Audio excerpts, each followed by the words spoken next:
Welcome to the last ever Nightmare Azmakalis of Cycle guide. If you want to see a full in-depth guide for Nightmare Cycle, you can check out the Google Doc linked in the description. There's a full explanation for all 5 bosses, their skills, unit options, and team comps with example videos linked. You can also see the team comps in the Nightmare Cycle playlist, which I'll link in the description as well. I won't be going like super in-depth in this video because Nightmare Cycle is going to be removed on July 31st. We still have 2 rotations left though, one if you already cleared Cycle this month, and if you haven't cleared your Azmakalis challenge in the Journey of Secession here, then this is very worth doing, because we can get the Queen's Guard badges, which we can use to purchase gear in the shop, and the 5 Molagors here, plus these 10 leaves, charms, and the gold transmit stones is a nice bonus as well. Besides this, there's also the Dagger Sakar missions that are worth considering, which is where's reputation? Over here. Down here, Dagger Sakar in the Labyrinth section. You can see here there's 5 missions. And these missions, of course, have to be done in normal, so you can't do them in Nightmare. Not that these are really possible in Nightmare anyways. Maybe this one's doable, but you have to do these in normal. So if you only have, let's say you did it for this month already, and you have to pick between doing Nightmare and normal.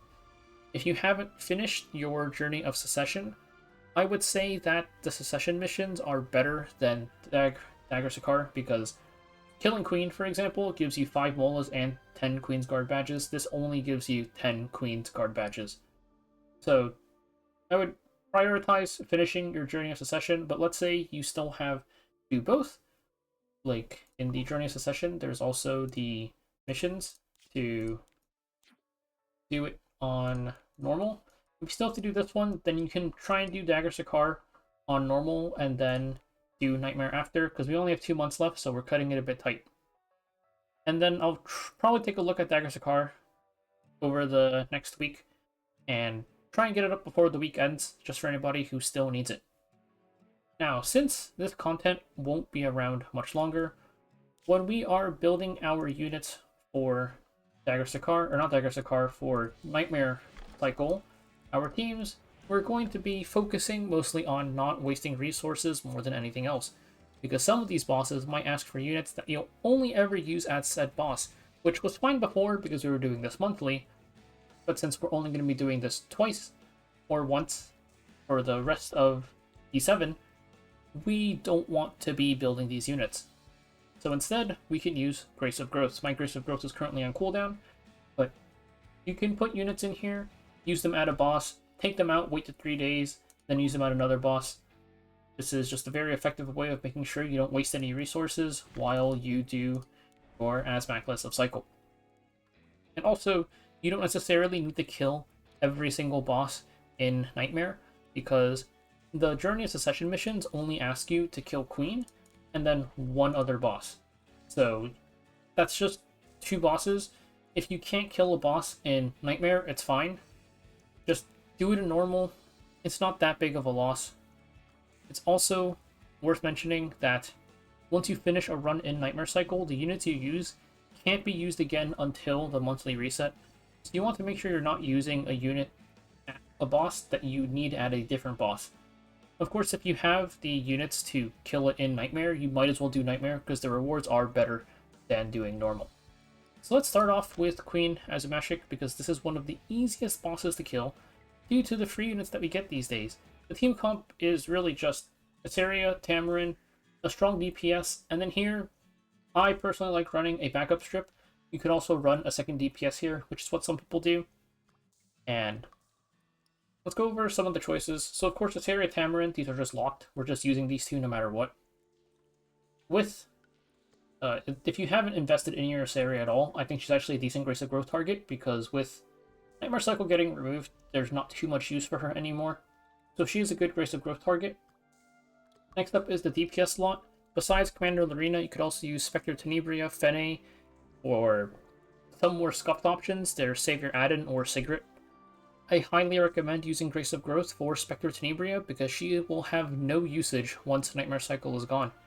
Daydream Joker doesn't work here either, so make sure you're not using it on your DPS. Let's keep in mind the unit restriction as well, because you don't want to lock yourself out of using, say, Fene or Sigret at Karkanis. And Commander Lorina, Sigret, and Spectre Tenebria are all usable at Arahakan as well.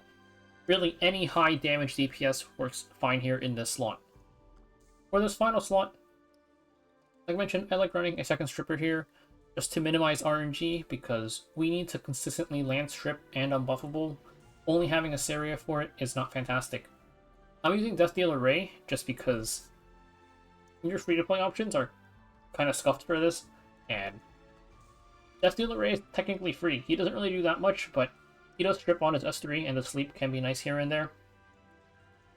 Some other units, I would say, I actually have them, I'm just not using them. Angel of Light Angelica is really good here because she has unbuffable and strip on her S3 with a pretty low cooldown, and you can use some mage artifacts to reduce her cooldowns. It's not attack skill as well. The boss counters you if you hit it while it has buffs, so even if you get resisted on your strip with AoL, the boss won't counter you. And plus, it's AoE, which helps a lot in the second phase because there's adds the spell in the second phase, but they only dispel one buff randomly, or one debuff randomly.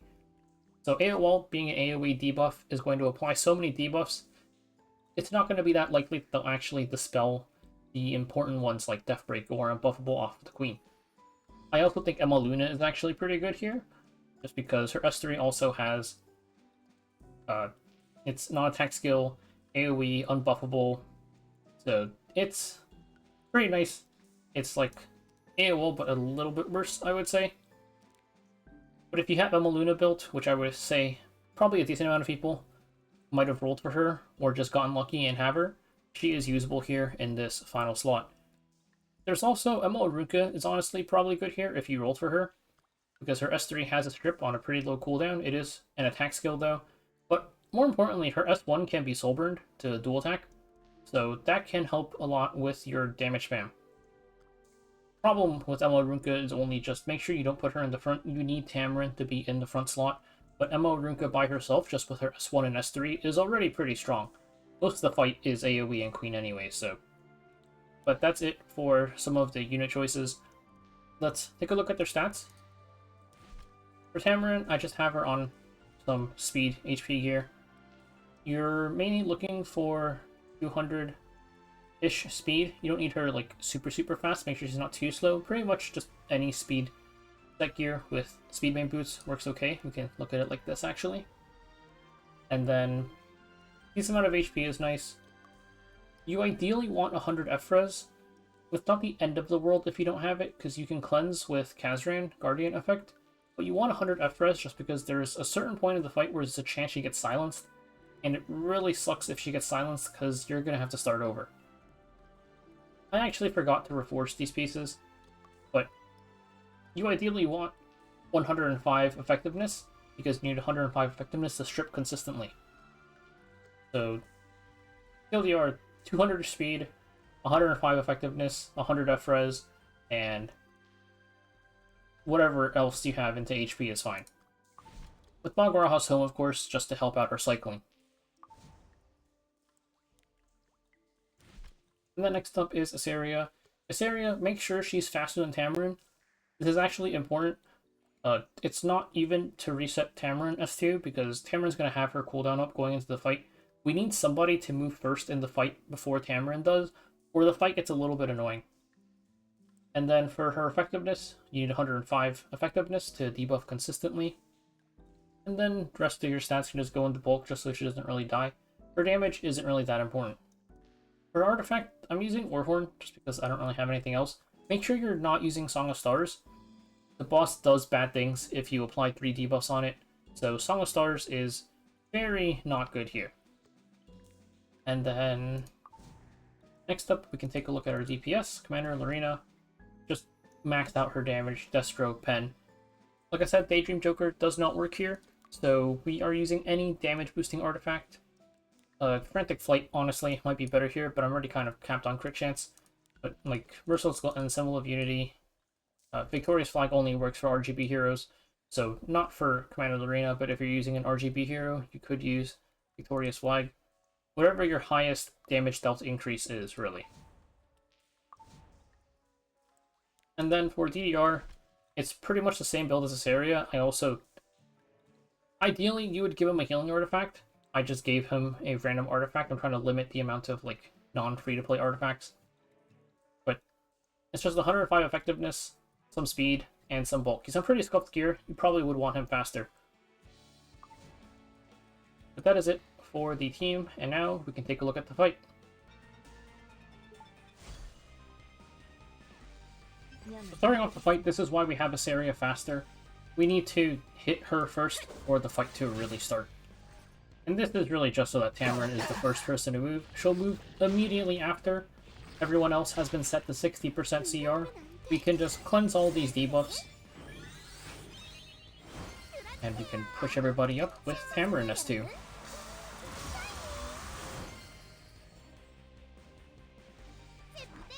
Now here, you can just start killing the bees.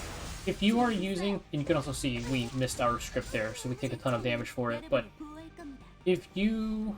Let's hold Lorina S3 until we land Death Break.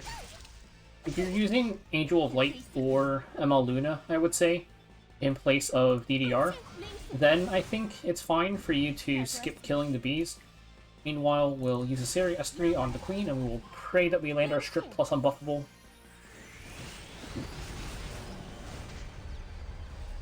We landed both, which is pretty lucky, so we'll just see our push for now. We'll hold DDR S3, just in case we need the strip.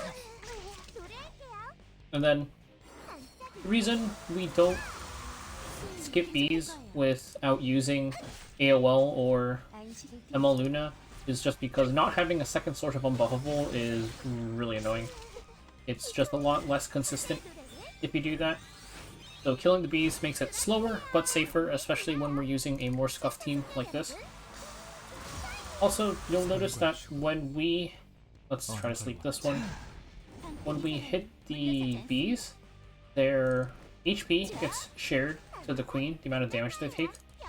And this is also a thing where... This is why we don't hit the queen at all. Just because... Where's my Death Break? Just because... If you get the queen to say like here and you start hitting the bees, you're gonna drop her below half while hitting the bees, and you won't be able to use Iseria S3 on her anymore, which is kind of annoying. So we're just gonna fully kill off the bees before we actually get to start hitting the queen.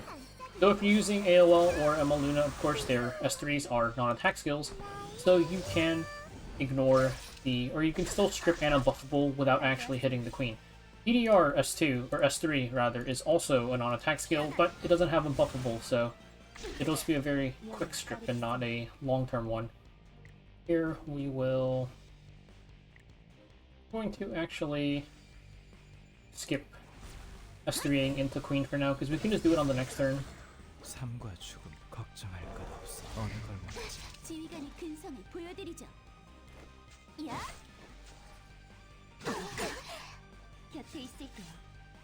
Now we will try for the strip and unbuffable again.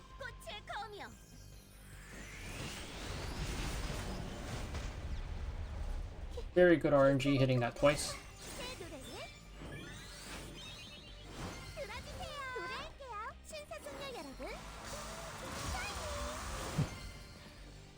And let's see if we... I have this one like 1 HP, but we're going to just hit the one that has Death Break on it. Because it took us quite a while to even get that Death Break. Now we can just kill this one off, whatever. And we can try and refresh the Death Break. Did not. But at this point, we have some spare souls. I'm going to soul burn into this guy here.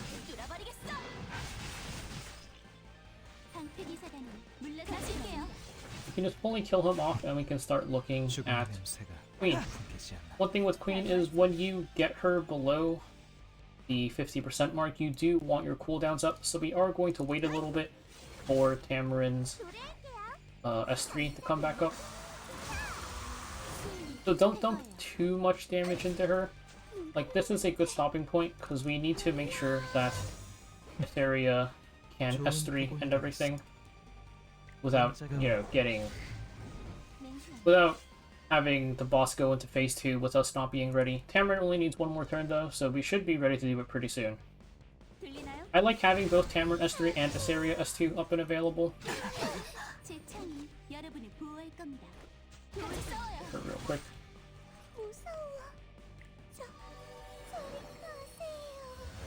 삶과 죽음 어느 걸 원하지?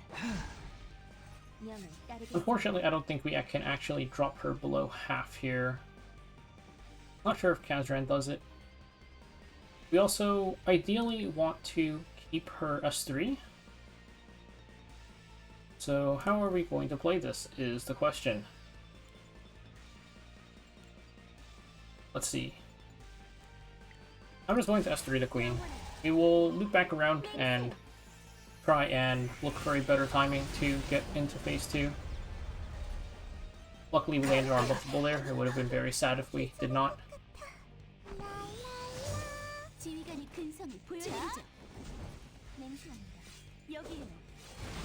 S2 will reduce our turns by 1, so we can just have Iseria take one more turn, and then we should be good to go. We can heal up here real quick. If on Iseria's next turn, we can just S2, and that'll be good enough. And then let's just enter phase 2 now.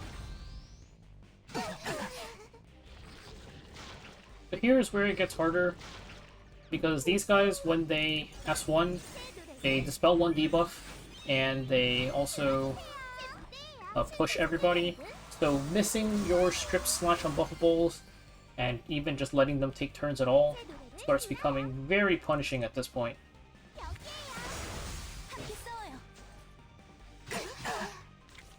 You see here, that's the push on everybody. Let's reset here. And let's pray for the strip, unbuffable, and death break. I think we actually don't need the unbuffable right now, it's just the strip and the death break. We landed all 3 though, won't complain there. We can push up. And for now, I'm actually just going to... Let's just... I'm trying to think if I want to hold this S3 or not. We can just use it. I was going to wait for attack buff, but I'm pretty sure we have the damage to not need to wait for it. Gonna push up here.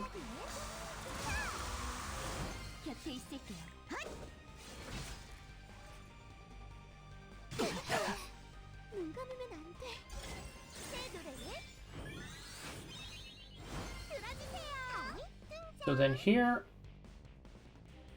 is... I'm going to S3, or I'm going to S2, and we are going to use DDR S3 here to try and strip.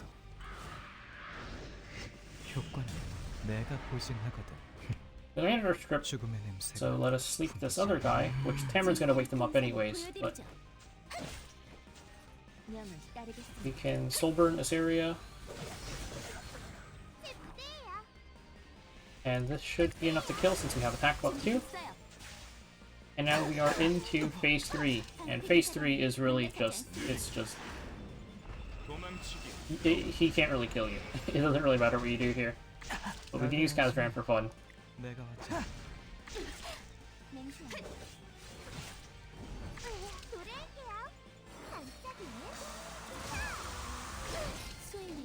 We actually probably should strip this attack buff though if we can.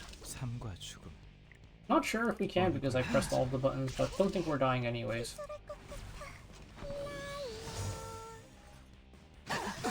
Yeah, it's like it's nothing. Queen takes 1 turn, she's 1 HP, S1 her, and she's dead.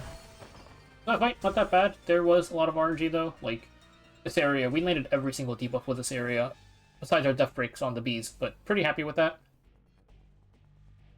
Having AOL or Luna here, like I mentioned, would make this much easier and much more consistent, but really any strip here will work decently enough so long as your RNG is solid with this area. This is just here for backup, really. After killing the queen, I think Secretary Vera is the next easiest to kill.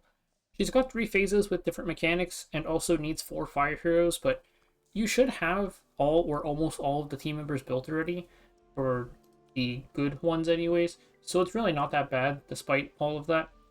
There's a few different ways to fight this boss, but in general, you want good AoE damage, debuffs, cleanse, and some way to spam either dual attacks, extra attacks, or counter attacks. no matter what your setup is, you're going to have Mercedes for her really good AoE damage and also extra attacks on her S2 plus from Magic for Friends, her artifact, and also Hazel for her cleansing, healing, and attack buff. Your last two slots have a bit of flexibility. I typically like running a DPS. If you have Afternoon Soak Flan, she is really good here because she also brings dual attacks, which we need in Phase 3. And then Zealot Carmainerose, who I'll be using for my setup, is really good too. We need debuffs in Phase 2, and Zealot Carmainerose has a ton of those. And you can also even use Sirmia. I've done clears with Sirmia before. It's a little bit less consistent, I would say, just because Sirmia, her only debuff is unhealable on S1, which Hazel also has, so there's not really any point to that, I would say. But her damage is so high that you can clear with it anyways, plus extra attack chance on S1. For your last slot, typically I like running a unit that has dual extra or counterattack here, which really it's just dual attacks. Adventurer Ras is really good here.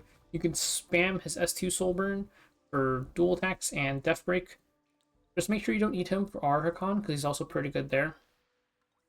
There's also Lilius, who I would recommend putting in Grace of Growth, because she's not really that useful, but her S1 dual attacks every single turn, so that's really nice. Plus her S3 cleanses and can do damage if you build her with damage if you need it. There's also, if you have Afternoon Soak Flan on your team, since she covers the dual attack requirement, you can just run a Deathbreaker here. Like on my main, I do Hazel, Mercedes, Flan, and Ball and Sezin here. Ball and Sezin is really nice just because he's got so many debuffs. Tenebria also works. I would Grace Tenebria if you want to use her, because she is very useless outside of this specific fight. And also because Tenebria is kind of overkill, I think. I don't think this fight is hard enough to warrant building her anyways. So I'll be using Hazel, Mercedes, Carmainerose, and Ras. Let us take a look at their stats. First up is Mascot Hazel. I highly recommend getting at least 100 effect resistance on her. And besides that, it's some speed and some bulk. Nagaraha's Tome for more cycling. You could also use Rod of Amaryllis. And then for her skill tree...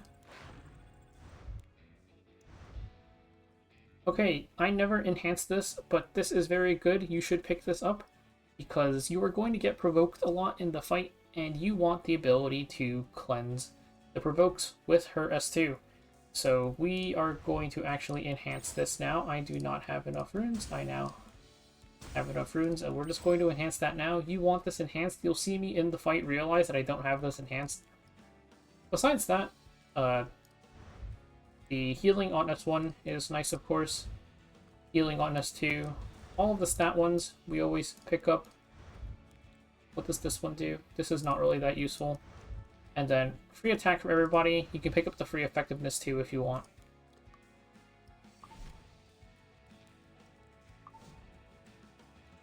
Next up, let's take a look at Mercedes.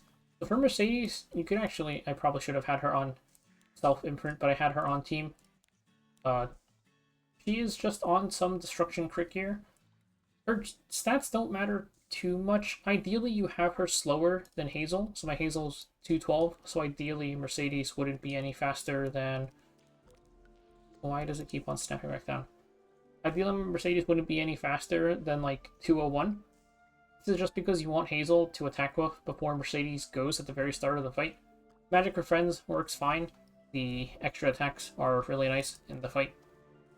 You do need enough damage to one-shot the ads, at least one-shot the eggs in Phase 1, which is pretty trivial, but it's worth mentioning that you do need that damage, in which case, of course, self-imprinting would help a lot there. She's pretty much just on a generic DPS build. Next up, let's look at Carmainerose. Carmainerose, so Daydream Joker doesn't work in this fight, so we'll be using Call Aldra instead.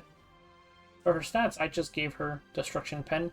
It doesn't matter too much what she has. I actually didn't even have her skills fully enhanced, so she's missing some damage, but still works fine for the fight. You don't actually need any effectiveness, because in Phase 2, where we want the debuffs the most, the boss has really low F-res, so 10 effectiveness is enough already, which we pass. You could go more effectiveness if you want, just to debuff the boss in phase 3 as well, but I don't think it's that necessary. I cheaped out on her skill tree a lot. I just went for the CR push, defense, HP, crit damage, unhealable. This can be nice, just so you can apply some more debuffs to the boss in phase 2. Not super necessary. I also skipped the effectiveness one, which could be nice if you're running a 0F Carmainerose, though for Expedition you'd want her 85 anyways. I also just did not bother getting any of these at all. Except for this one, which just increases damage dealt if the target has no buffs. This one's pretty funny though. I like picking this one up. I'm just skipping it for now because I don't have that many runes. I guess I have the rune chests, but anyways. Next up is Ras. So Ras, you need 85 effectiveness for this fight. I like running Aureus just so that everyone else has an easier time staying alive. Do be careful with Aureus in phase 2, especially if you're struggling to reduce the boss's HP. Having Aureus is going to make Ras explode, so you might want to be a little bit careful with that. Besides the 85 effectiveness though, if you have the gear for it, I highly recommend getting 100 effect resistance. It will make your life so much easier in this fight if you have 100 effect resistance. Of course, it's possible without it. It's just easier if you have it. Keep in mind, I also did not have the cleanse on Hazel S2 in this fight, which was very, very rough, but I still cleared it anyways. Speed HP set if you can. If you have the triple HP set, it's fine. The speed is just nice because Ross's turns are very useful. And I might as well skim his skill tree too. It's pretty much everything except for the F-press for all allies and the S1 damage.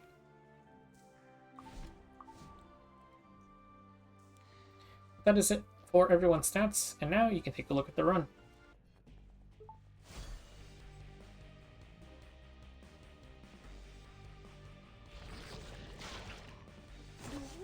So we're here at Secretary Vera, and the main thing to keep in mind first is when this egg hatches, it can inflict a bunch of debuffs. One of those debuffs is unbuffable, and the way Mascot Hazel S3 works is the cleanse is after the attack buff. So if there is unbuffable on Mercedes, Mascot Hazel, she presses S3, Mercedes isn't going to get the attack buff or the greater attack buff, depending on who you choose to give it to. And if that happens, then we use Kazran instead, but we didn't get it, so we'll just use S3 here. Ras takes his turn here, but we don't want to use any single targets into the boss, so we're just going to S3 instead. And then here, a Mercedes S3 should just one-shot all of the ads.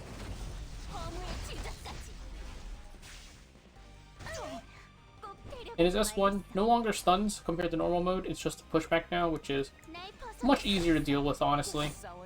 And we can just soul burn Ras S1 for the damage. Same thing where every 4 or 5 times we hit him.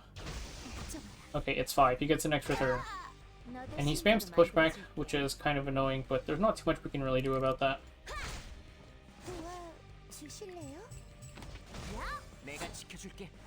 The goal here is to just ideally get him below half before he gets his S3 off again, which isn't always possible. In case you can't do it because bad RNG or whatever, then just make sure Mercedes has her S3 or her S2 up, and you probably want to hold Mascot Hazel S3 as well, just so you can give Mercedes attack buff in the worst case scenario. Here we should be good for it, so I'm just going to heal.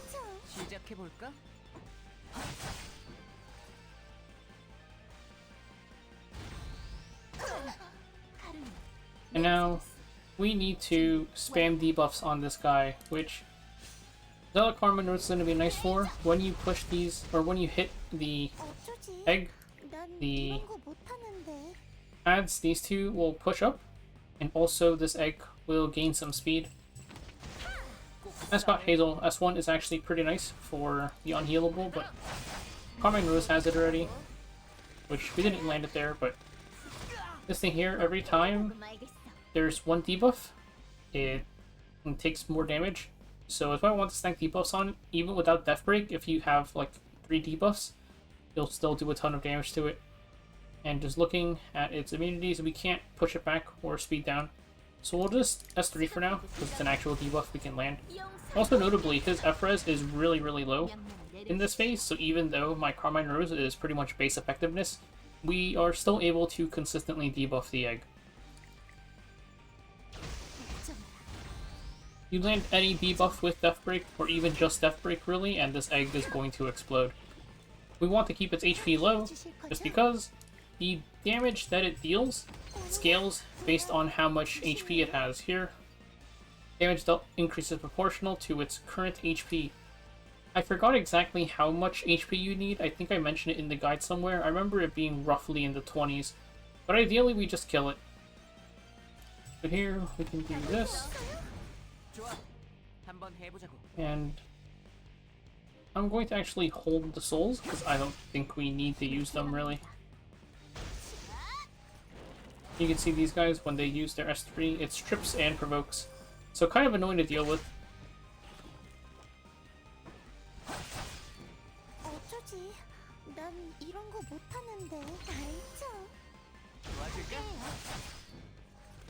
Do I not have her rune? I'm pretty sure that S2 was supposed to cleanse. Maybe I'm missing her rune.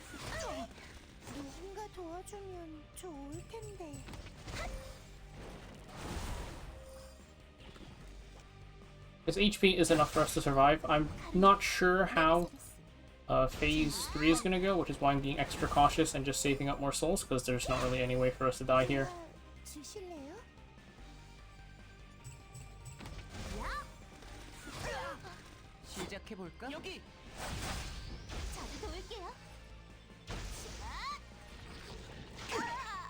In here we take some damage, but it's not that much. And then this immunity is kind of annoying. We're just going to try and strip it off if we can. If we can't, it's fine. I like to use Mercedes S2 on this turn, just to get the speed buff off of the ads if I can.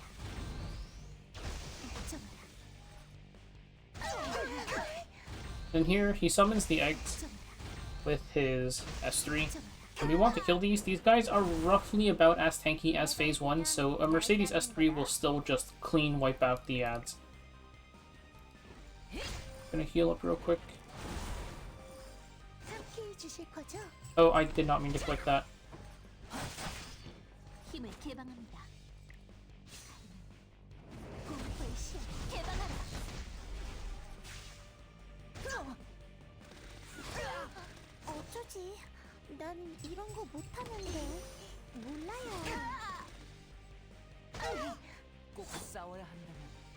Well, his immunity buff is gone now. We didn't strip it, but it's gone. So we might as well just start spamming Ras S2 into it. And then also, it's worth noting, just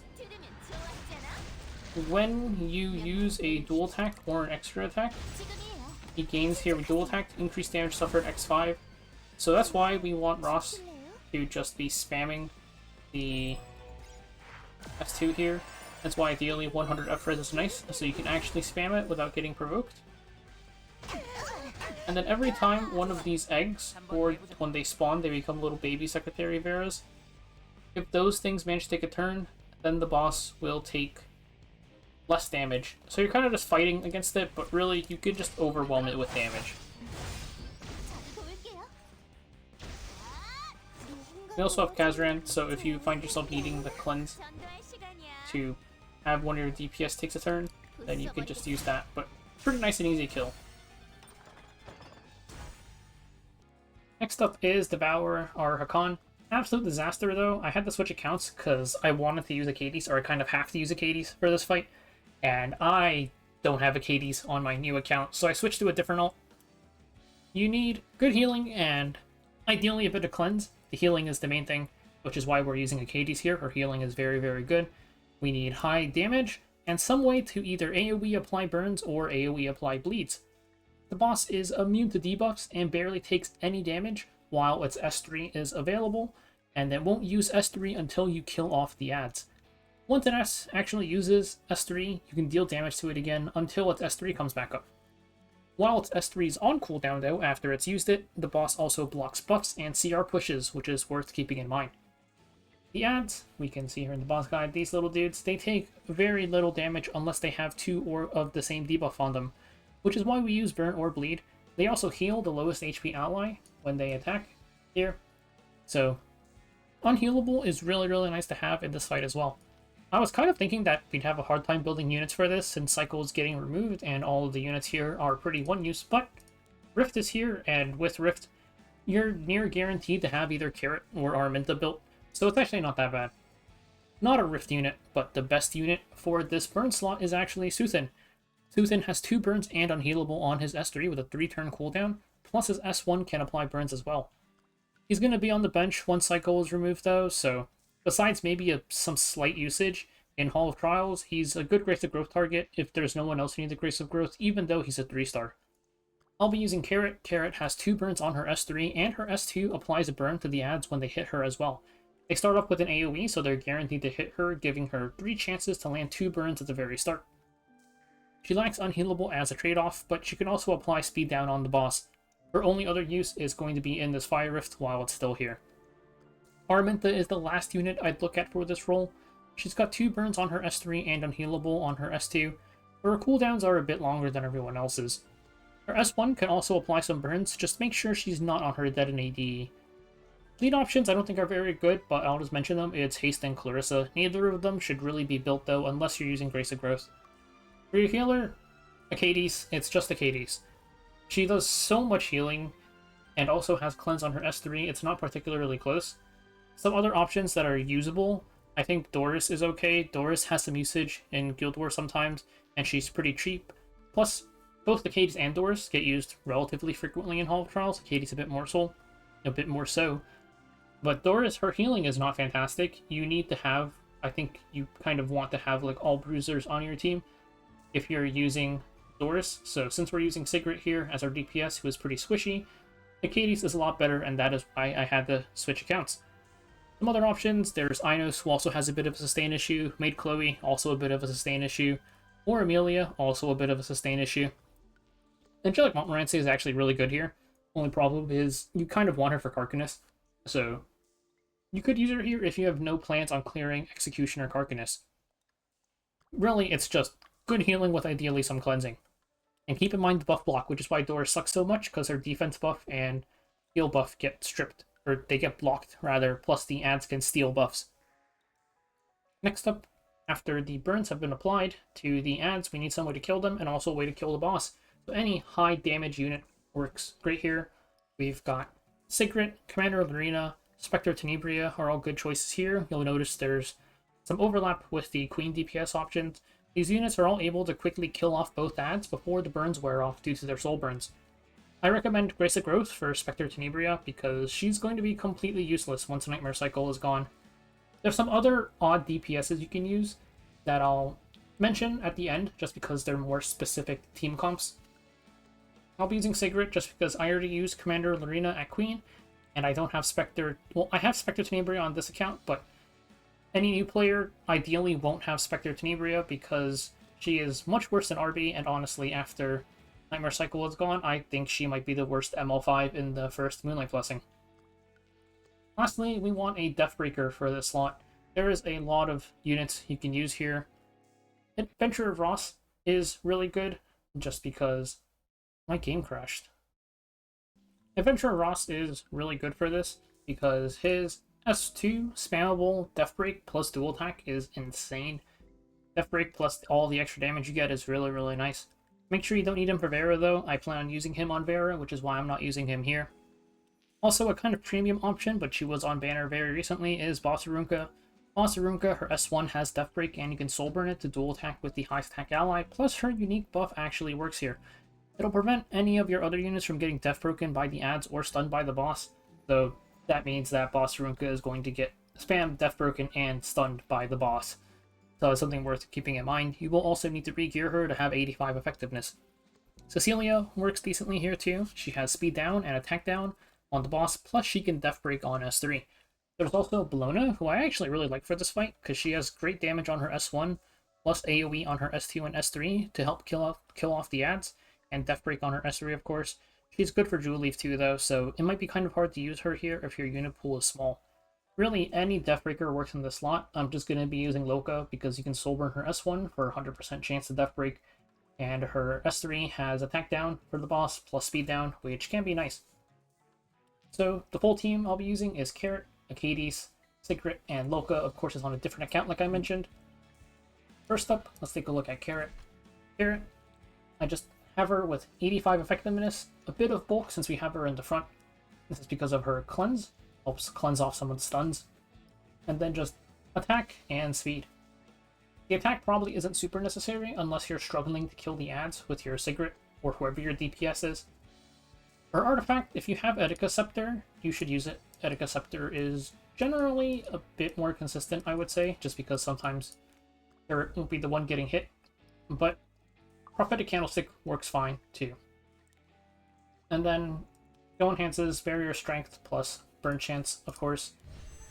I went a little bit far into the skill tree. I wouldn't say you need all of this, but the stats are, of course, nice to pick up. I picked up this for some more speed down chance. Probably don't really need it. This, the CR push, is mainly just for cycling, not super mandatory either. I think this is necessary. The Cleanse, Dispel 1 debuff when attacked. Once per turn, this is nice so your carrot doesn't get stunned. And then this one, the damage reduction, I got just in case, but I don't think I really needed it. And then this is mandatory, the burn chance. So I would say this one, and these 3 are probably, the 5 total, are probably the ones you're looking to pick up. Next up, let's take a look at Sigret. So my Sigret's SSS on this account. I can't really turn this off fully, so I just set it to Team Imprint instead. I honestly don't know if this is better or worse than the new player gear, because new players get such good gear, but it's just any Destro pen set. Guy with the S1 damage EE. I would say it's actually kind of comparable, because I did try a run on the other account where I died with doors, and about the same damage was being done to the ads, so I would say it's about the same. Daydream Joker as the artifact, since it does work here. Next up is Lilka. My Sigret should be back here. Okay, so I was missing Lilka's attack imprint, but that's something. Put your Sigret back here. Next up is Lilka. Lilka, you probably could run her on a DPS build. I just didn't think it was super necessary, so I built her tank instead, just so one less person that can die easily.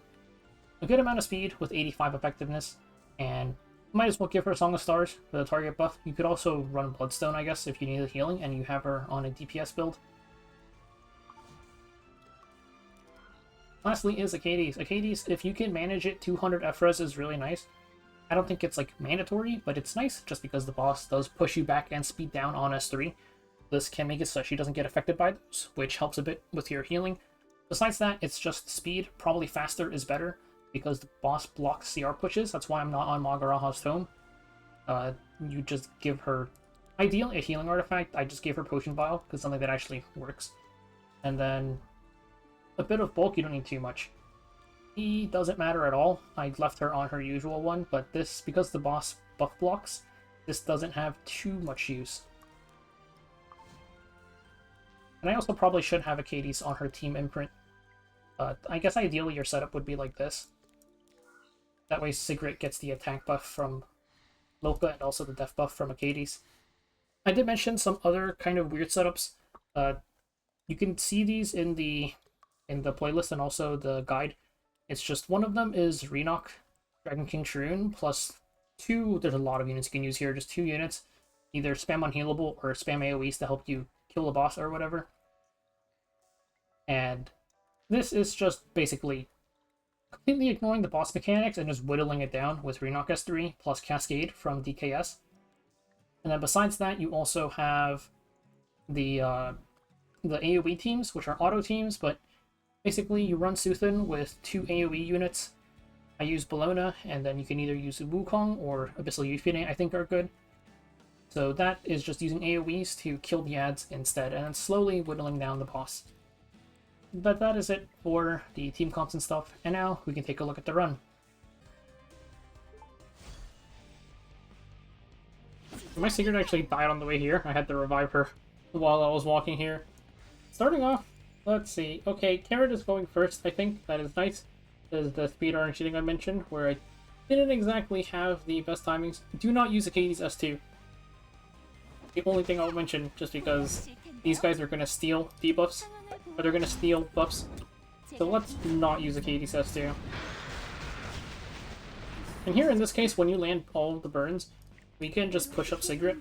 One thing with Carrot is her S2 applies burn, so if you miss the burn, you can just land the burn from her S2 and it'll be fine.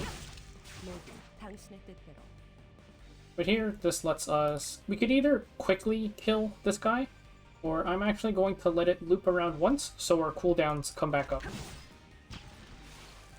You can see the extra burn.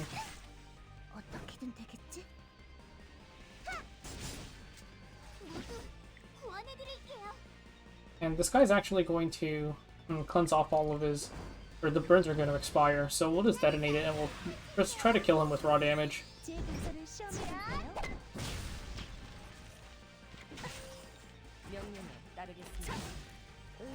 Probably one more go around and he should die. It doesn't matter too much in the first one because the boss already has S3 back.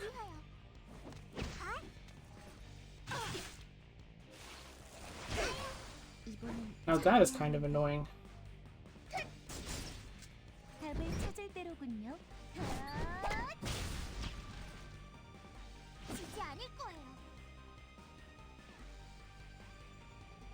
Hopefully the boss... I'm just gonna do this.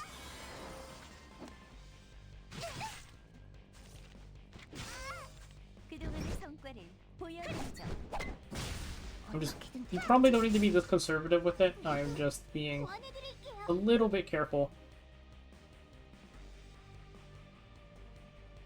I'm debating whether or not I want to use the S3 here. I'm just going to use it for the healing just in case, because the boss is going to inflict speed down. So I was thinking I might want to cleanse that, but... That is a little bit unlucky that Carrot cuts here, but what you gonna do? There is the speed down. At this point, this thing here is going to block CR pushes and block any buffs, so we can soul burn this S1.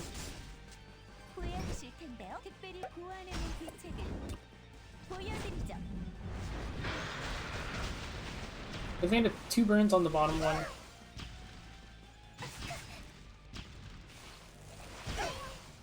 And the second one up there, got it from the Carrot S2.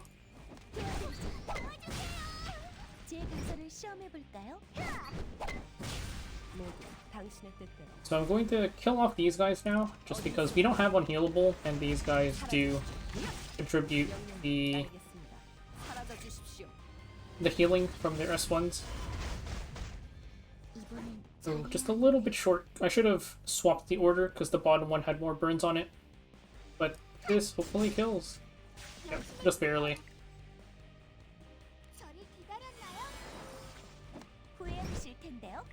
So at this point, we have to try and do as much damage as we can before the boss gets his S3 back, which is really just one more turn pretty much. This fight is definitely a lot slower when you don't have unhealable. I'm going to soul burn this so the Death Break stays on. Also had the option of using S3. Okay, well that sucks. I guess we aren't doing any damage this turn.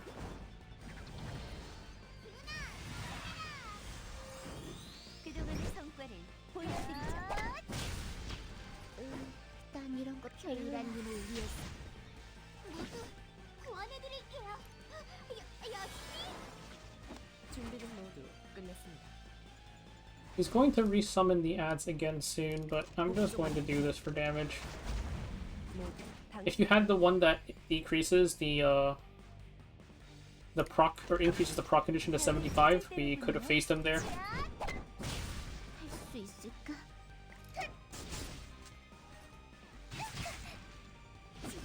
But here he's back in his little shell. We're kind of just waiting for him to use his S3 again.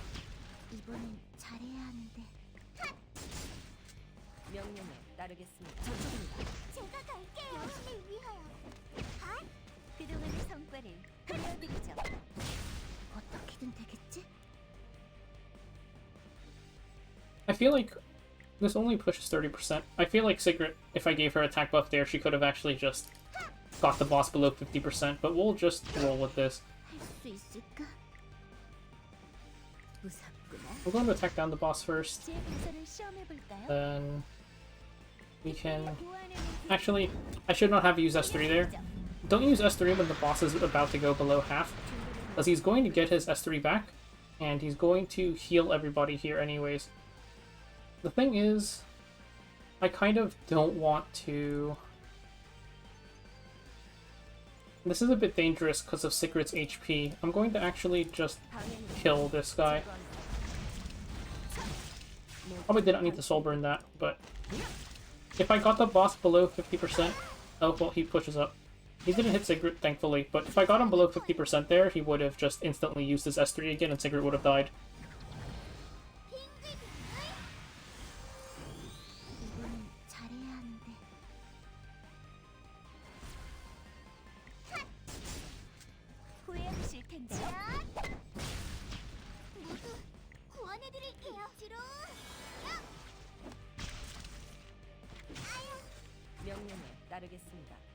And I'm actually just... Can we afford to use S3 here? We'll just do it. You see, he instantly gets his S3 back, that's why I waited a little bit earlier. And then we have to kill the ads again.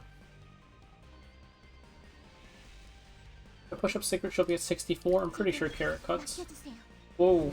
Never mind, I forgot about the below... I forgot about the low CR condition. She got pushed all the way up. That was not worth it. That is one of the funny things there, though. Sigret S1 can't apply 2 bleeds by itself.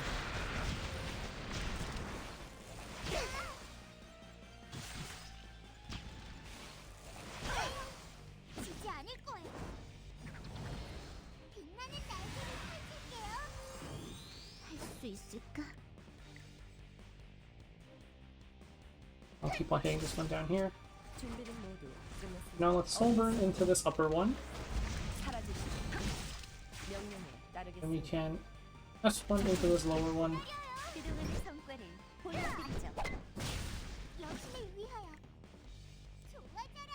Get our S3 back.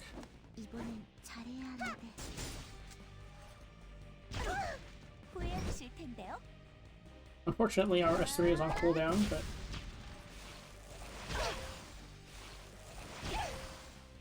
I guess my Achates actually has theirs... She has enough res because of the F-res buff to resist the strips there, thankfully.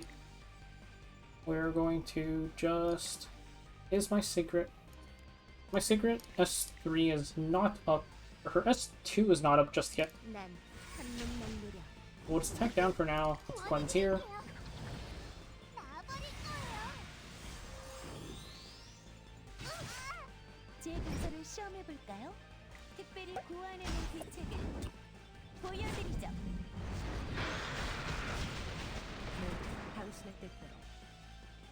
And I'm going to... trying to think about my damages here.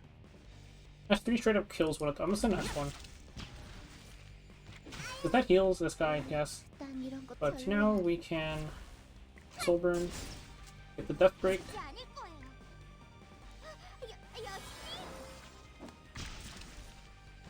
He's low enough HP that he heals himself now. And we can just do this.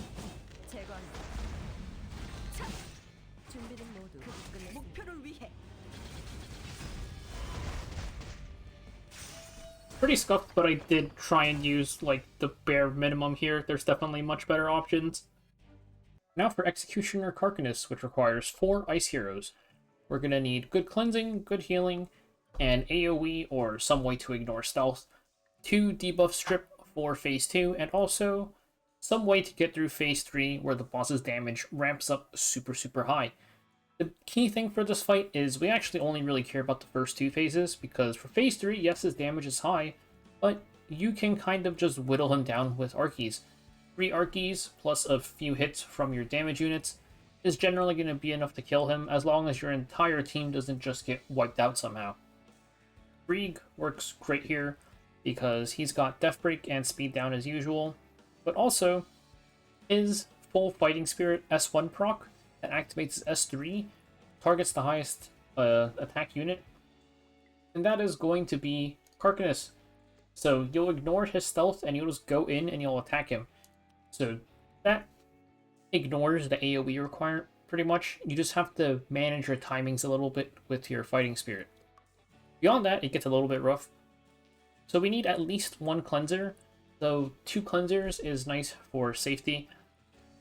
Ideally, the cleanser should also be 200 F-res, which depends a bit on your gear, because the boss has a chance to evade whenever you attack it while debuffed, and it'll also counterattack if it dodges, so we definitely want to be hitting the boss when we have no debuffs.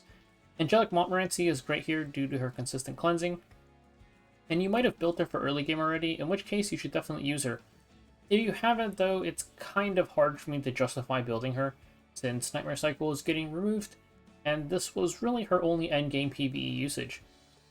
Besides Montmorancy, your other options, there's Diene. Diene is great for PvP, so you also might have her built already. There's attack buff, barrier, CR push, and then crit res, pen res, and cleanse on her S3 too. You do need a healing artifact for her to heal, but if you pair her with somebody like Montmorancy, that's going to be enough healing. The only issue with Diene is, of course, she's limited, so she's a little bit hard to get. I would say Angelica actually works fine here. I would have used Angelica, but my Grace of Growth isn't up, so nothing I can really do about that. You can use Angelica here. She doesn't have as much cleansing, it's just a cleansing on her S3, but she gives barrier, immunity, and a ton of healing. So she is a decent budget option for the slot as well. There's also Elena, who is kind of niche. She's like not really used that much these days, but she's got really good cleansing. Her healing is tied to her S2 though, which gets sealed because the boss seals everybody during the fight. So you are not going to benefit from her S2. You would need probably Celestine or maybe even Touch of Echoes for some kind of sustain. Elena is going to be a good Grace of Growth target if you don't really want to invest in her. I'll also mention Amelia, who I don't expect anybody to have, but Amelia is really, really good for this fight.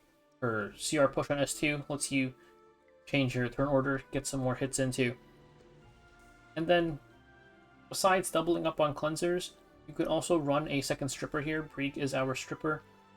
For the other stripper slots, there's... Ran is one of them. He's got AoE, S3, with Strip and Death Break that you can Soulburn to ignore F-res if you don't have him geared with F. Though, Ran is like, maybe not a unit everybody's gonna have geared these days. You can Grace of Growth him, use him if you want. There's Ida, I guess. Ida also has the same issue, where she isn't really that good of a unit, but she works well here.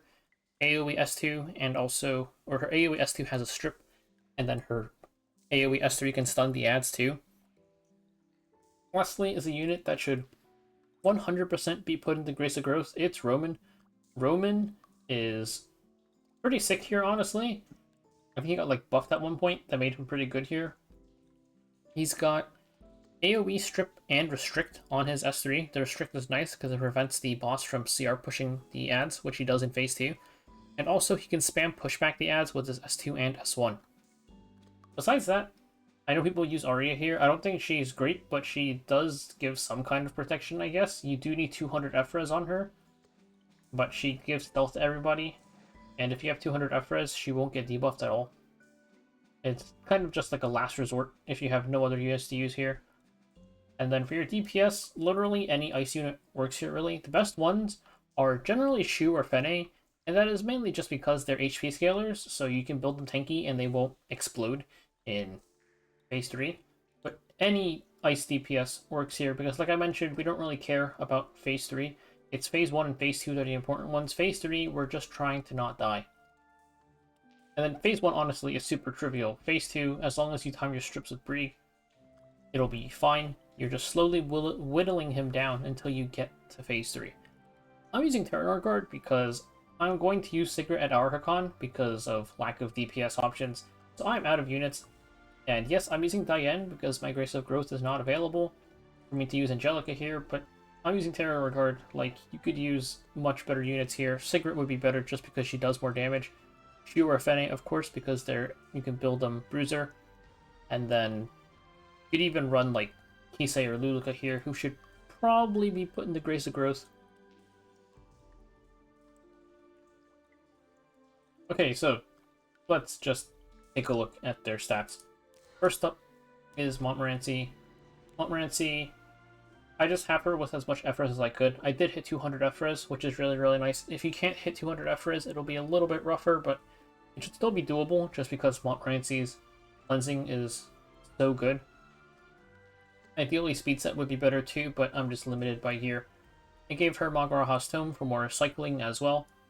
Her sustain is honestly going to be good enough since we have a second support with us. Now for Diene. I'm out of res gear, so I just gave her speed instead with the barrier CR push, her S2 rather. And then for her artifact, I do have Rod of Amaryllis. Could use Rod of Amaryllis if you want. Also, Warforn is an option. I just went with Potion Vial, just for like a random free-to-play artifact. And then no matter who your second cleanser is, it's the same as Montmorancy really, but if you have no res gear, then just give them some speed and some HP. And then there is Brieg. You want at least 35 effectiveness, so you can strip consistently.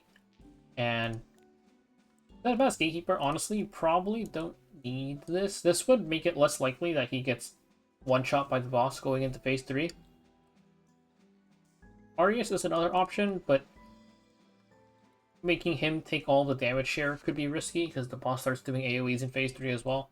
You've got a few options here. I just left Gatekeeper on him because it's his usual gear. And then, ideally you want 85 crit chance for expeditions, but here since the boss is fire, you could go as low as 70. I'm just missing a little bit of crit chance. And lastly is Taranor Guard. Daydream Joker does work here, so give your DPS Daydream Joker, whoever it is. You could use Sigret too, who's peeking out over here. But it's just Destruction Pen, whatever your best Destruction Pen gear is, and it'll probably work okay. I also think speed is actually fine in this fight, it's just I don't have the gear to change this. It's because the, since you're just trying to, like,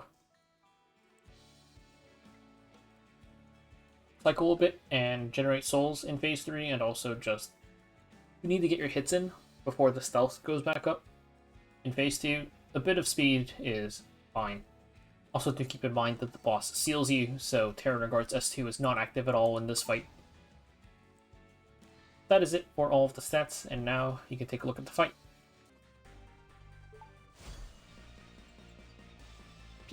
Okay, so this fight, everybody is sealed. We are just going to go.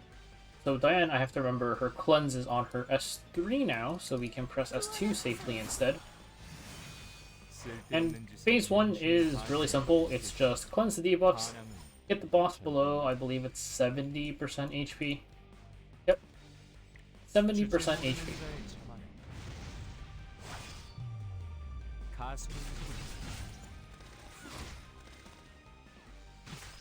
So you can see the boss death breaks on his S1. We are just going to cleanse that off real quick.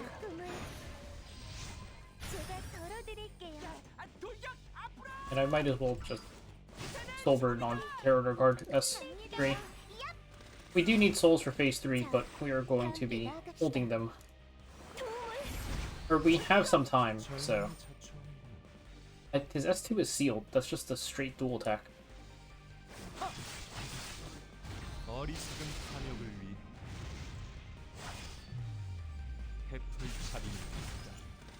Okay, that is actually good. I don't want him to go below, I don't want him to be below 70% just yet. We're gonna wait a little bit. Let's just use this for the cycling. Because our only source of, not a true AoE, but the boss is gonna go into stealth, and our only source of strip is Brieg. So I kind of want to time this, where Brieg will have max fighting spirit, now he'll have S2, the S1 will proc, so we are safe to go below 70%. Now we get S2, and if he takes a turn with this, not really a stealth, but into the darkness, unaffected by whatever this max HP thing, is just so you can't Archie spam kill him through his stealth. That's what that's there for. We're going to use this on Taranor Guard, just so he has a lower chance of getting debuffed. I actually probably should have used that on Brieg. Let's see if we can sleep this guy. Nope. And here, this is what when the ads use their S3, it gives a barrier to the boss, which stacking with the stealth can be annoying. So now we are going to pray that we land our strip.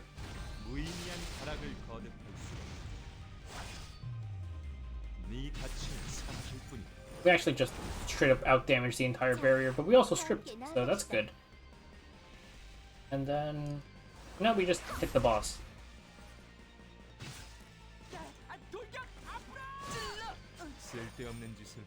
And we can't hit the boss because we have our debuff. It's this one, I think. If the target has a debuff, it decreases his hit chance. So we are not going to do that. We're just going to hit the ad instead.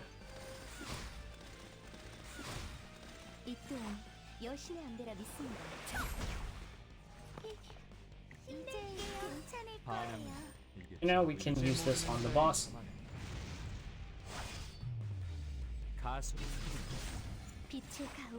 Unfortunately, we kind of missed everything. We missed the death break, which was the important one, but let's use this on Brieg.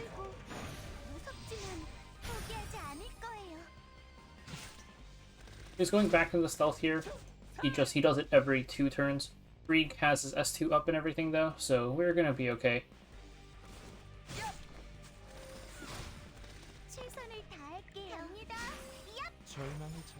Arky doesn't break stealth anyway, so we can't use it to break the stealth even if we wanted to.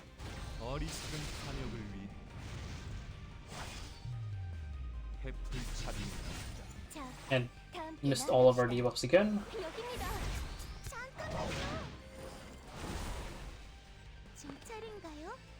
Fortunately, we are also completely on cooldown, so we're gonna have to skip this turn.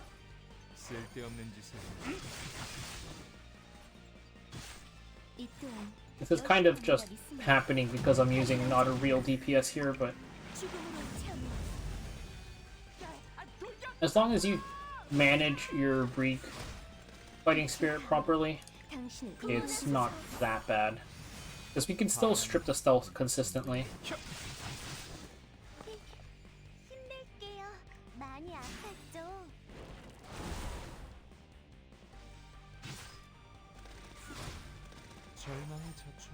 Again, we have our full fighting spirit.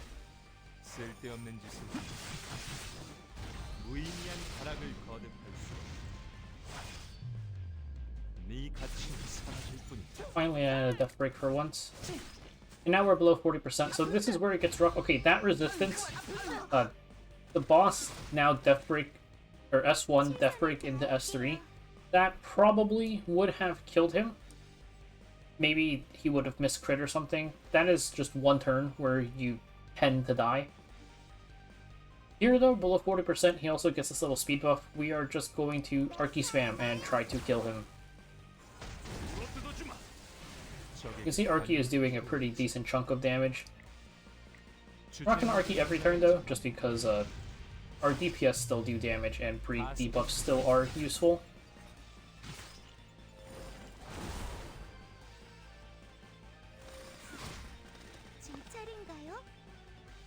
Here, they'll turn like this. It's fine to Arky.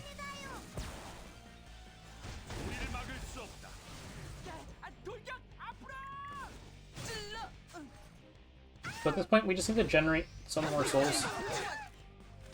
That stun is annoying, but one more Arky and he will die. Taranor guard is very likely to die, but even if he dies, we should be able to kill just with Arky. And here we can hit the ad, the S1, go cleanse, go into the boss.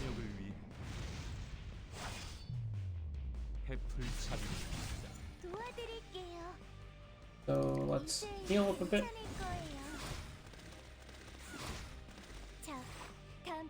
And we can do our probably last Arky. Yep, the boss is dead.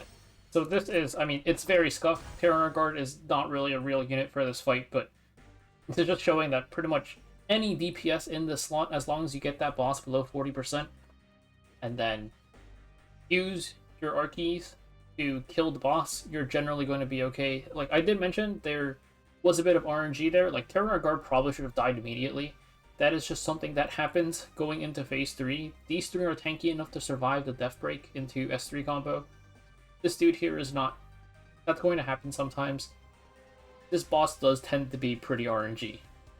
Lastly is the Juleeve Council. This fight requires 4 Earth Element heroes, and unfortunately, we don't really have that great free-to-play options for this fight. Whether or not you bother doing this boss is going to entirely come down to what Earth units you have owned, and also what you have built and what you are willing to build, of course. So we have Grace of Growth, which lets us skip building a unit, which you should keep in mind. There's a good chance you end up skipping this boss due to not having the units required, but let's go over the fight anyways.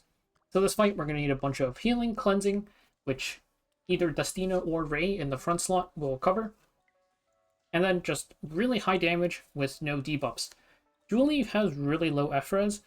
In the other fights, all the bosses have 100 FRES, with Queen having 120. Juleeve, I forgot the exact number, it's in the guide somewhere, it's like 50 or something, so even a base effectiveness unit is still going to be able to debuff Juleeve, and Juleeve converts debuffs into buffs, so you definitely don't want to debuff it.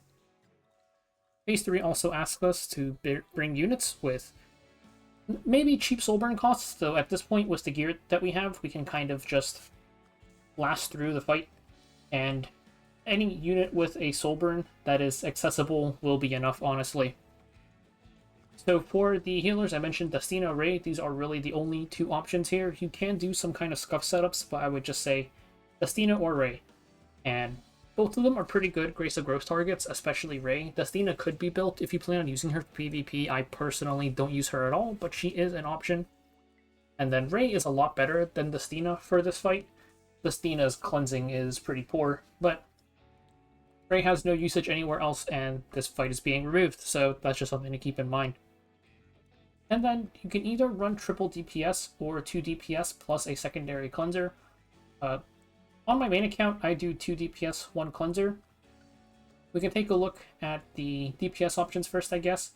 So you need 2 or 3 of them. The best one is Midnight Gaul Lilius.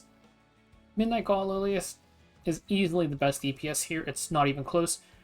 Her S3 with her 100% pen does so much damage, you kind of just ignore all of the boss's mechanics. She has very niche usage in Guild War and RTA, but nothing super important. Pray for buffs for her. Celine is a really nice option, mainly because she works on her PvP gear, so you can just change her artifact to Daydream Joker and it'll be fine. Her S2 also generates souls, which is pretty nice. She'll proc it whenever the boss enters and exits the split phase, which happens at 70 and 40% HP. The split phase also slowly removes your souls, so the soul generation is pretty nice to have. Lets you soul burn a bit during the first and second phase as well. Her evasion doesn't really do anything. The boss ignores miss. And then the stealth only works on the second hit of the boss's S1, or only works on the first hit, because the extra hits after the boss does its initial hit target randomly. But Celine I would highly recommend her just because she works on her PvP gear. Besides that, Bellona is really nice. She already has built-in max HP damage on her S1, so you could give her Daydream Joker for even more damage, or if you find yourself struggling with sustain, you can use Bloodstone. Problem with Bellona is just, even if you don't use her S3 when she hits 5 focus, she will automatically use it after using S1, so you're going to want to try and time her focus so it only happens during the split phase. Not the end of the world. If it procs, you give the boss 1 buff, it'll just be a little bit harder to kill. I would say definitely try to not have that happen in Phase 3 specifically, because the fight gets a little bit harder in Phase 3. Her usage is going to go down a bit after Nightmare Cycle ends. It's kind of just Banshee 13 one-shot, but if you already have her built, she's definitely really good for this fight. Vivian is somebody I'll be using as well. She's another Hunt one-shot unit. She does both Golem and Banshee, which, if Hunt one-shot, it's not super important, but that's her role. Her damage is pretty poor, but her S3 gives a good bit of utility. You can run the Cleanse EE, dispels 1 debuff, and then the way the boss works is its S1 tries to debuff, and then it strips. So the immunity will still block 1 debuff at worst. And the attack buff is nice to have as well, especially for somebody like Bellona, who does not have self-attack buff in her kit like Galilius does. Some other options that I don't have here, there's Fenris, who only really exists for Expedition, so if you have him built for that, you can use him. He's got pretty good damage, a bit of cleansing for the team, and some CR push. He's probably really good here, never tried using him, but I don't see why he wouldn't be good. There's also Zahak, good Grace of Growth target. I've been seeing him a little bit more often in Guild War, but he's not really that high priority of a unit. Still a really niche unit that's not really relevant. He's pretty good at Juleeve though. You can Soulburn his S1 for really high damage, and his S2 has a cleanse for both himself and somebody else, plus attack buff. And then there's also, I guess, Landy. Landy, mainly she can hold Bloodstone. Her usage isn't really existent either. I use her in Arena, but that's pretty much it. So she can hold Bloodstone for more sustain, and she does okay damage. The speed buff and CR push on S3 are nice for cycling as well. Some really scuffed DPS options, just for units with no debuffs. There's Wukong, Vildred, and I guess Renok. It's also worth mentioning that Fene plus Bystander Hua Young can actually duo this fight, though it's definitely not very accessible. It's just worth mentioning. And then the cleanser role that I mentioned, so on main account, I do Destina, Gaul Lilius, Celine, plus Laya. Laya is the cleanser that I like using. You can cleanse debuffs on S2, and then it also reduces everyone's cooldowns. Plus, her S1 has the dual attack. It's really fast if you use her, honestly. Young Senya is also okay. Obviously, people aren't probably going to have her if you're watching this. She does good enough. Also, just kind of a dual attack with a bit of cleanse. I usually would recommend Bernard, because he's a 3-star, but since Nightmare Cycle is ending, he's going to have 0 usage once this is gone, and even with him being a 3-star, I'd say it isn't really worth investing in him. Some other really scuffed units are Christy. Christy, you can just give her 200 Ephras, and she won't get debuffed. That's about it. She doesn't do anything else.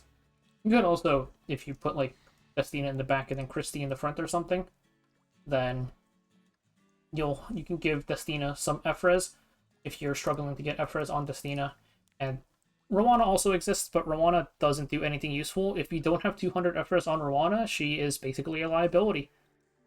So that's pretty much for all of the units.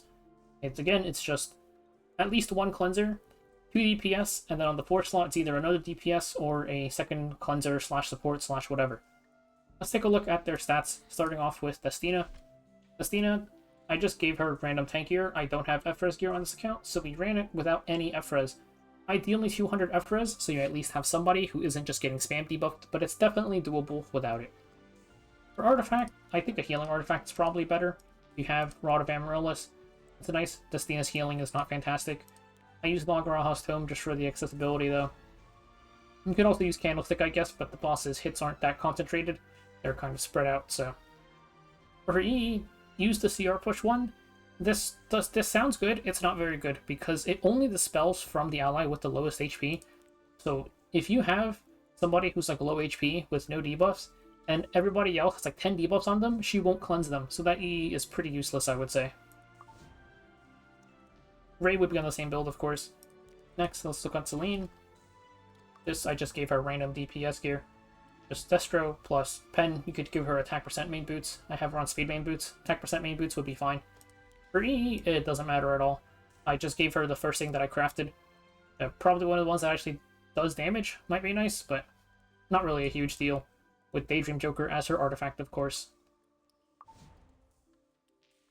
Next up is Bellona. My Bellona is a little bit scuffed. I only have her S1 molded, so she's missing a bit of damage, but we're also kind of only using S1 in this fight anyways. And I can't move my mouse for some reason. There we go. So here, I removed her EE just because her EE gives her effectiveness. This way, even if you do have to proc S3 on the boss, then you have a lower chance of activating it, or actually landing the Deathbreak, rather. Same thing though, I just gave her random Destro Pen gear with Daydream Joker as her artifact. Lastly is Vivian. My Vivian is super scuffed. She literally only has the S3 Mola, no damage on her S2 or S1, though S1 does more damage anyways, and you never Mola Vivian S1. I just gave her random speed crit gear.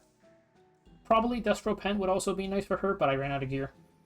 For EE, we're going to be using the one that dispels one debuff after using S3, and Daydream Joker as her artifact, though I only have 2 maxed out, so I just gave her a spare one. That is it for everyone's stats, and now we can take a look at the fight. So starting off the fight, you can see we immediately get hit with Plague. If it hits Vivian, then everybody else will have Source of Plague, but you can just press S3, cleanse the debuff. And the important thing to note is that his S1, you can see here, it inflicts Source of Plague and then it dispels. So this immunity buff will block one Source of Plague. And we can just Destina S1 here, don't need to do anything else yet. For Bellona, depending on your RNG, sometimes you enter here with like 4 or 5 focus. If you want to stall a turn, you can use S2, but we don't need to do that, so we'll just use S1. And then I'm actually going to just soul burn this for a bit more damage.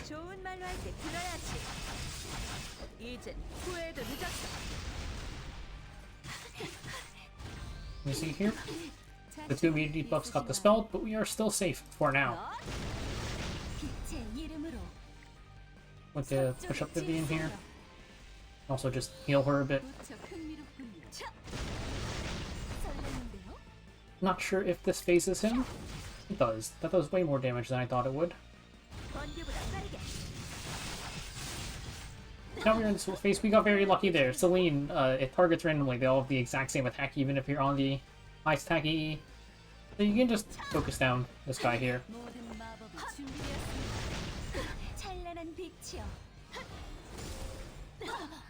And then one thing you might want to consider doing is she's at 4 focus, so I'm going to actually intentionally proc her S3 here. We're just going to push her up. And then we will do this. Now we're back at 0 focus, nice and safe.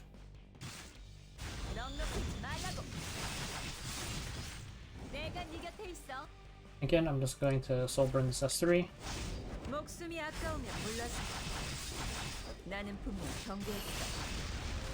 Nice thing about Celine is her S2 generating souls does help keep up with these souls, especially since the ads in the split phase start taking your souls away. Here we can just do this.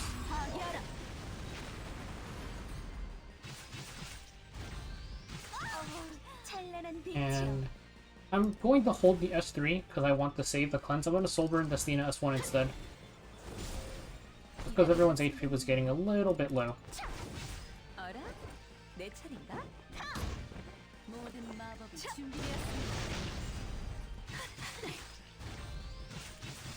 You can also see it, that's why the S1, the second hit, targets randomly.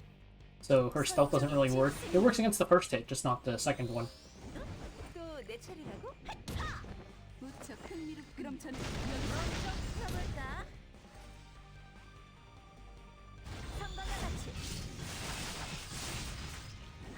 Just like that, we are back in the split phase. I'm going to use Bellona's S3 here. We're going to try and get her to use up all of her focus again. Missed the death break, unfortunately.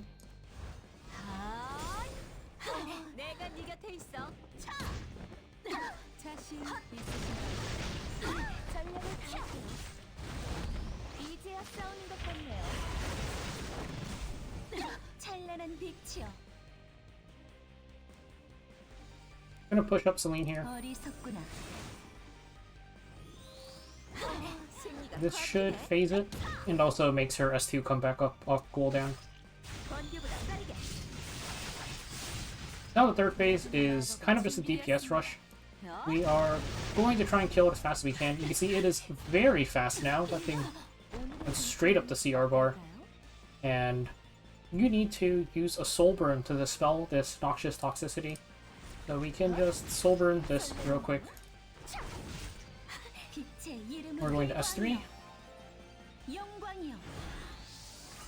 And then I probably might have been able to do it there, to be honest, but on the next go around for Bellona after she gets attack buff, I'm just going to spam her soul burn and kill this guy. Put this up, we should be safe for this turn.